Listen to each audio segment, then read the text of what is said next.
Good morning, students. Now, today we are going to do our next part of our third chapter, Private, Public and Global Enterprises. Part is Changing Role in Public Sector. Let's start. Public sector in India was created to achieve two types of objective: to speed up the economic growth of the country, to achieve the more equitable distribution of income and wealth among people. The role and importance of public sector change with the time. Its role over a period time can be summarized. इसका मैं छोटी सी आपको कुछ छोटी सी चीज़ बताती हूँ, summary देती हूँ कि क्या हुआ था कि जब हम 1947 में जब हमको इंडिपेंडेंस मिली थी, तब क्या था कि सारा जो भी था सब पब्लिक सेक्टर ने अपने अंडर कंट्रोल कर लिया था, सब चीज़ें। ठीक है, क्योंकि उस टाइम क्या था, प्राइवेट सेक्टर इंफ्रास्ट्रक्चर ज़्यादा बड़ा था, या जब जिसमें पैसा लगाना था या पब्लिक वेलफेयर के लिए जहाँ ज़्यादा पैसा लगा था, प्राइवेट सेक्टर पीछे हट गए। उन्होंने बोला कि हम कुछ भी कोई बड़ी इन्वेस्टमेंट में पैसा नहीं लगाएंगे, ना हम पब्लिक वेलफेयर के लिए कुछ करेंगे। लेकिन तब ऑप्शन क्या बचा गवर्नमेंट के पास कि गवर्नमेंट को ये सब करना पड़ेगा। ठीक है, तो गवर्नमेंट ने क्या किया, बड़े बड़े उसमें इंफ्रास्ट्रक्चर में पैसा लगाया, जैसे डैम्स बनवाए या कुछ किए जो भी आपके होते हैं। उसके बाद पब्लिक सेक्टर ने क्या किया, आपकी जो भी पब्लिक वेलफेयर के लिए, जैसे फॉर एग्जांपल कोई मेडिसिन है जो पब्लिक के लिए बहुत इंपॉर्टेंट है, लेकिन वो प्राइवेट सेक्टर नहीं मैन्युफैक्चर करा, नहीं प्रोड्यूस करा, क्योंकि उन्हें पता है कि हमें थोड़ी जो भी इंपॉर्टेंट आपकी मेडिसिन रीजनेबल रेट पे देनी पड़ेगी, लेकिन उसमें उसमें प्राइवेट सेक्टर का कोई फ़ायदा नहीं होगा।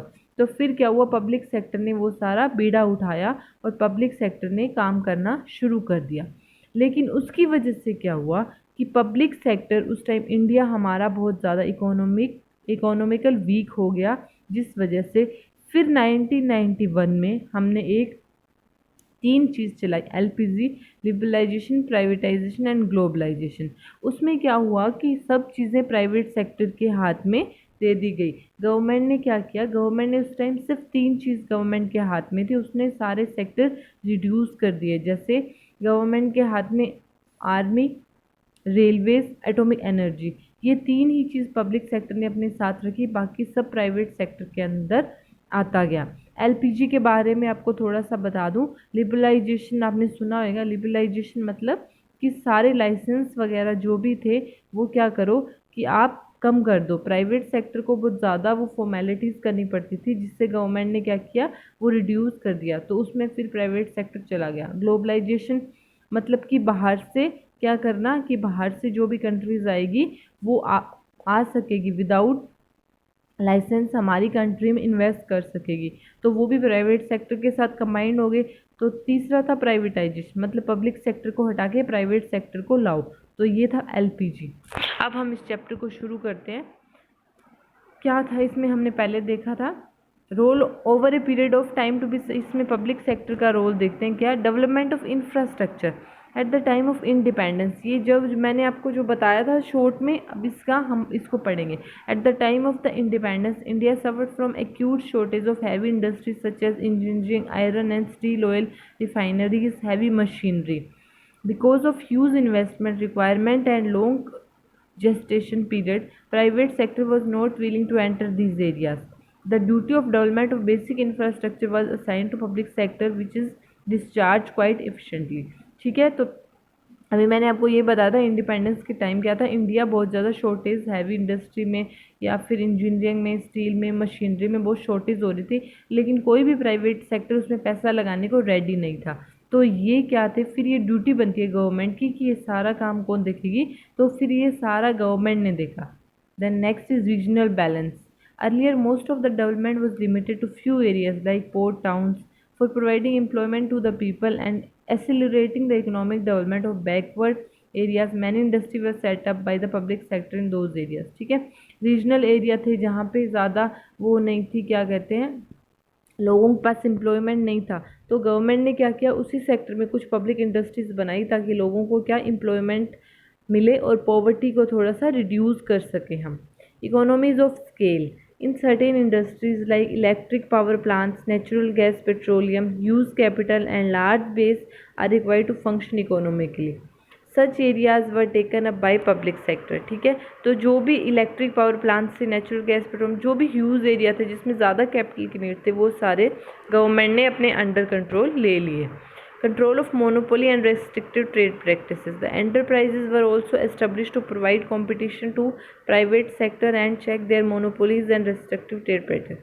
ठीक है, तो फिर कुछ ऐसे एंटरप्राइजेज भी बनाए गए जो क्या वो प्राइवेट सेक्टर को कंपटीशन दे, उनको रेस्ट्रिक्ट कर दिया। ठीक है, एरिया में आने के लिए कि ये क्या है, ये सिर्फ गवर्नमेंट सेक्टर का एरिया या फिर ये प्राइवेट सेक्टर है, तो उन्होंने रेस्ट्रिक्टिव ट्रेड मतलब रेस्ट्रिक्टिव ट्रेड प्रैक्टिसेस बना दी, मोनोपोलीज बना दी कि क्या होगा कि ये हमारा एरिया है, इसमें सिर्फ गवर्नमेंट ही डील करेगी, इसमें प्राइवेट सेक्टर नहीं आ सकता।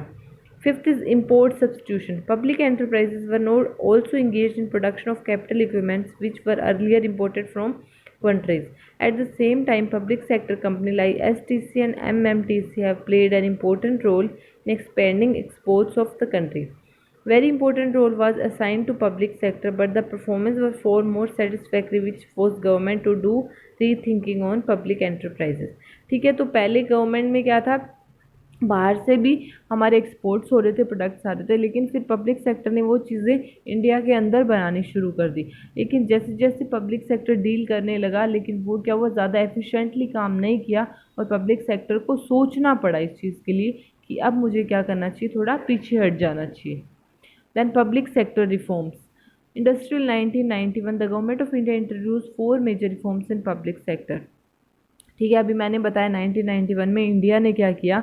फिर जब बहुत ज़्यादा हमारी इकोनॉमी वीक होगी, इंडिया अब IMF से उस टाइम इंडिया ने क्या लिया था, लोन लिया था। तब उसने क्या कहा था कि आपको अपनी इकोनॉमी में कुछ चेंज लाना होगा तभी हम आपको लोन देंगे। ठीक है, क्योंकि उस टाइम इकोनॉमिकली बहुत वीक हो गया था इंडिया, और इंडिया के पास अपने डेट्स चुकाने के लिए भी बिल्कुल भी पैसे नहीं थे। तो उस टाइम क्या हुआ, उसने क्या क्या चेंजेस लाए। Reduction in number of industries reserve for public sector, this number is reduce from 17 to 8। ठीक है, तो उस टाइम क्या किया, जो भी पब्लिक सेक्टर में इंडस्ट्रीज थी उसमें 17 से उन्होंने क्या कर दिया, 8 पे आ गए। उन्होंने 17 इंडस्ट्रीज पहले कंट्रोल कर रखी थी, फिर उन्होंने सारी प्राइवेट सेक्टर को दे दी और उन्होंने सिर्फ 8 रखी। लेकिन 2001 में फिर उन्होंने चेंजेस किया और उन्होंने क्या किया, 2001 में उन्होंने क्या किया, सारा चेंज ला के उन्होंने सिर्फ 3 इंडस्ट्रीज हमने अंडर कंट्रोल में रखी 2001 में। तो उसमें से 3 इंडस्ट्रीज कौन कौन सी थी, एटॉमिक एनर्जी, आर्मी और रेल ट्रांसपोर्ट। ठीक है, 3 ही इंडस्ट्री थी जो इंडिया ने अपने अंडर में रखी। कौन सी, एटॉमिक एनर्जी, आर्मी और rail transport. Second is memorandum of understanding, MOU. Under this, government lays down performance target for public sector and give greater autonomy to hold the management but held accountable for the specific result. ठीक है, उन्होंने फिर क्या बनाया, memorandum of understanding बनाया, जिसमें government ने क्या किए कि जो टारगेट थे पब्लिक सेक्टर के उनको प्रॉपरली पूरा करने के लिए मैनेजमेंट बनाए। ठीक है, और वो अकाउंटेबल भी फॉर द स्पेसिफिक रिजल्ट थे। Third is disinvestment. Equity shares of public sector enterprises were sold to private sector and the public. It was expected that this would lead to improved managerial performance and better financial discipline. तो equity shares थे जो भी public sector enterprises के, उन्होंने किसको cell कर दिए, private sector को सेल कर दिए, ताकि क्या हो, प्राइवेट सेक्टर भी क्या कर सके, इसमें कुछ बेटर फाइनेंशियल हमारी कंडीशन कुछ बेटर हो जाए फाइनेंशियली। ठीक है, फोर्थ क्या, restructural and revival. All public sector sick units were refer to board of industrial and financial reconstruction unit which were potentially viable were restructured and would could not be revived were also close by the board. ठीक है, तो जो भी public sector की सिक units थी, मतलब जो भी चलती नहीं थी, उन्होंने सारी यूनिट्स किसको दे दी, board of industrial and financial construction को सौंप दी। फिर उन्होंने उस बोर्ड ने अपने हिसाब से जो वो उनको लग रही थी कि जो नहीं चल रही उनको बंद कर दिया, और जो चल रही थी उनको प्रॉपरली आगे अपने प्राइवेट सेक्टर में ले लिया। ठीक है, अब क्या हुआ, मल्टीनेशनल कंपनीज और ग्लोबल एंटरप्राइजेस। मैंने स्टार्टिंग में आपको पढ़ाए थे ना, पब्लिक सेक्टर के अंडर 3 चीज़ें आती थी, डिपार्टमेंटल अंडरटेकिंग, ठीक है, उसके बाद पब्लिक सेक्टर और ये मल्टीनेशनल कंपनीज। उसके बाद मल्टीनेशनल कंपनीज अब हम पढ़ेंगे। ठीक है, Multinational companies may be defined of a company that has business operation in several countries by having its factories, branches or offices in those countries, but it has its headquarter in one country in which it's incorporated. ठीक है, तो हमारे क्या था, multinational companies वो होती है जो डिफरेंट डिफरेंट कंट्रीज में जाके बिजनेस करती है, ठीक है, अपनी ब्रांचेस खोलती है वहाँ पे, अपने क्या करती है, अपनी ब्रांचेस खोलती है, अपने अपने एक्सपेंड करती है, अपनी फैक्ट्रीज दूसरी कंट्रीज़ में होती है, ठीक है, जो सब कंट्री के साथ बिजनेस करती है वो होती है मल्टीनेशनल कंपनी, मतलब जो बाहर जाके बिजनेस करती है, जैसे फिलिप्स, कोका कोला, और ये होती है कि ये बाहर की कंपनीज है, लेकिन ये हमारे इंडिया में भी क्या कर रही है, बिजनेस कर रही है, ठीक है, तो ये इनकी फैक्ट्रीज यहाँ पे, इनके ब्रांचेज यहाँ पे, लेकिन ये कंपनी यहाँ की नहीं है, ठीक है, तो उसका हेडक्वार्टर वहाँ पे होता है जहाँ की ये कंपनी होती है, ठीक है। द नेक्स्ट इसके फीचर्स पढ़ेंगे। Huge capital resources, MNCs possess huge capital resources as they are able to raise lots of fund from various sources, ठीक है, एमएनसीज जो भी होती है वो बहुत ज़्यादा कैपिटल उनको चाहिए होती है, जिससे क्या हुए वो अपने फंड्स हो, जो भी अपने फंड्स रेज कर सके, ठीक है। अगर आपको कोई एमएनसीज कंपनी बनानी है, आपको कोई बड़ी, तो उसके लिए आपके पास बहुत पैसा चाहिए, क्योंकि ये बहुत पैसा इनकर करना पड़ता है इनको। International operations, MNCs has production, marketing and facilities in several countries, ठीक है, तो आपको इंटरनेशनल ऑपरेशन मतलब ऑपरेशन करना पड़ता है। जब भी आपके क्या होगा, आप एमएनसीज में production, market, other facilities several countries में आपको करनी पड़ेगी। अगर आपको एमएनसीज खोलनी है तो उसके लिए आपको क्या करेगा, आपको क्या करना पड़ेगा, इंटरनेशनल बिजनेस आपको आना चाहिए, आपको दूसरी कंट्रीज में जा के क्या करना पड़ेगा, फैसिलिटीज़ देनी पड़ेगी, ठीक है। Centralized control, MNCs have headquarters in their home countries from where they exercise control over all branches and subsidiaries. It provides only board policy framework to them. There is no interference in day to day operation, ठीक है। MNCs क्या होते हैं, उनके home countries में होते हैं ना, वहाँ पे उनके हेडक्वार्टर्स, मतलब उनके वहीं पे हेडक्वार्टर्स होता है, वहीं से वो क्या करती है, सारी अपनी सारी ब्रांचेस को कंट्रोल करती है, और वो जो पॉलिसीज़ बनाती है वो सबको माननी पड़ती है, जो हेडक्वार्टर, जो उनका होम टाउन होता है, हेडक्वार्टर में जो वो पॉलिसीज़ बनाते हैं वो माननी पड़ती है, कोई किसी में भी उनका इंटरफेरेंस नहीं होता, ठीक है। Then foreign collaboration, usually they enter into agreements relating to sale of technology, production of goods, use of brand name with local firms in host country, ठीक है, ज़्यादातर वो किस लिए एंटर करती है, हमारी कंट्रीज़ में या दूसरी कंट्रीज़ में, ताकि वो क्या कर सके, एग्रीमेंट फॉलो कर सके, sale of technology, production of goods, use of brand name, ठीक है, तो ये सब कर सके किसके लिए, ताकि वो जो हमारी होस्ट कंट्री होती है, जो उनकी होस्ट कंट्री होती है, उसमें वो क्या कर सके, अपनी टेक्नोलॉजी को सेल कर सके, ठीक है, और प्रोडक्शन ऑफ गुड्स कर सके, अपने ब्रांड का नेम दे सके उन्हें, ठीक है। Then advance technology, this organisation possess advance and superior technology, advanced and superior technology which enable them to provide world class product service, ठीक है, तो ये एमएनसीज होती है, इनके पास बहुत ज़्यादा एडवांस टेक्नोलॉजी होती है, सुपीरियर टेक्नोलॉजी है, जिससे क्या कर सके ये सारे वर्ल्ड, क्योंकि इन्हें सारी कंट्रीज़ के साथ डील करना होता है, तो इनके पास टेक्नोलॉजी बहुत ज़्यादा एडवांस होती है, ताकि ये हाई क्लास प्रोडक्ट सबको दे सके।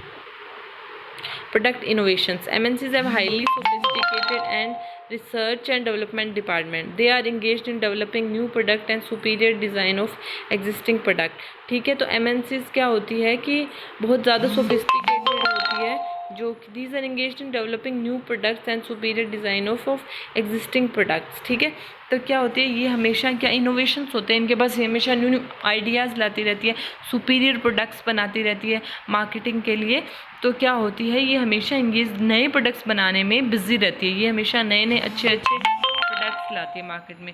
Then marketing strategies, MNCs use aggressive marketing strategies, their brands as well are well known as spend huge amounts on advertising और सेल्स प्रमोशन, ठीक है।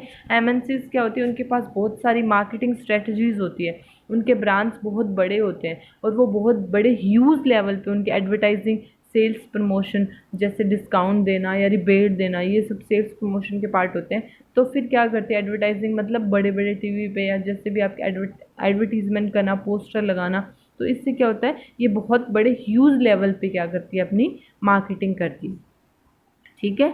तो आज हम मल्टीनेशनल कंपनीज हो गया, रोल ऑफ पब्लिक सेक्टर वो मैंने सब आपको बता दिया,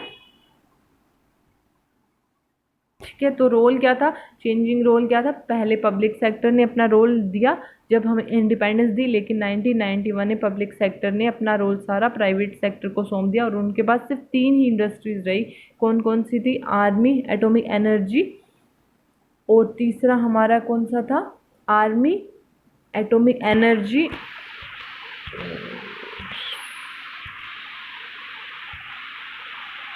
सॉरी तीसरा था हमारा, हाँ, rail transport, sorry, army, atomic energy और रेल ट्रांसपोर्ट 2001 में सिर्फ ये 3 हमारे पास रहेगी, और 3 ये किसके अंडर थी, अब